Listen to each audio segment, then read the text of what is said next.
Okay, 1, 2, 3, 4, 5. We got everybody. Okay, right. Okay. Yeah, I'm just going to say this so he'll know.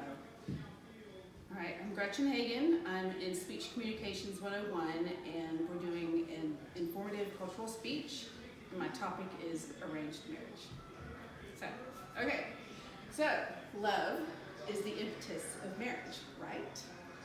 Hey, I'm going to have an audience participation, so my free choice marriage, come up here, and my arranged marriage, you come here.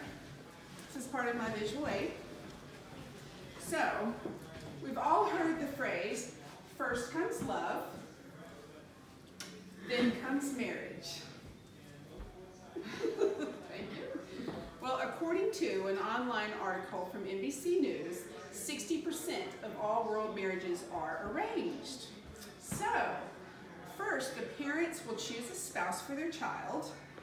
They meet, they get married, and then they fall in love. Yay! Thank you guys. You guys can sit down. So, let's talk arranged marriage. So, simply defined, it's a marital union between a man and a woman whose parents have chosen their spouse for them. They have little or no say-so in the matter, and it's a marriage that's based on commitment rather than mutual attraction.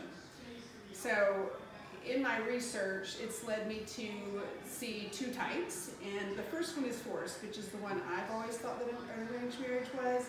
And in a forced marriage, the child is forced to marry whoever the parents choose. And if they don't, then they can be punished or even killed. But that's rare. Yes, it's pretty crazy. But the one that's most common is a traditional arranged marriage. And in that marriage, the parents will choose the spouse for them. The children, if they decide that they don't want to marry him, the parents will take their feelings into consideration, and they will choose somebody else for them. However, in this culture, the premise is that the parents know best. So, matter of fact, in a 2013 ISPOS survey, 74% of Indians between the ages of 18 and 35 choose to have prefer to have their parents choose their spouse. They prefer to have an arranged marriage. So, Indian marriages are supposed to be forever, and the parents' involvement is pretty significant. They want to ensure that this marriage is going to be set up for a lifetime.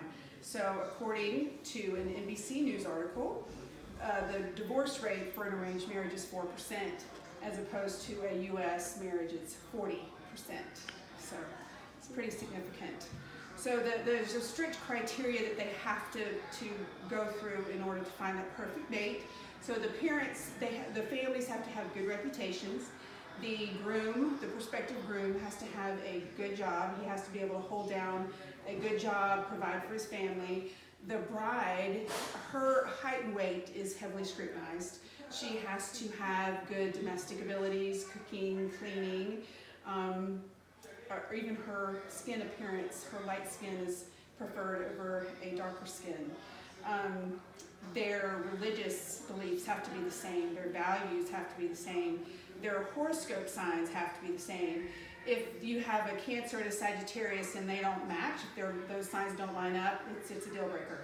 So they have to line up. So once they narrow this down, the families meet. The couples get to meet, they get a chance to kind of get acquainted.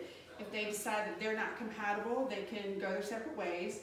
If they do decide that they're compatible, they will start the courting process, and then the parents will plan the engagement and the wedding ceremonies. And all the bride and groom have to do is just show up. So that's kind of cool. So anyway, and then after the wedding, they start to build their life, and then that's where their love begins to grow and get stronger. So, in conclusion, arranged marriages may seem pretty unconventional to us because our society is that first comes love, then comes marriage, but in this culture, it's marriage at first sight.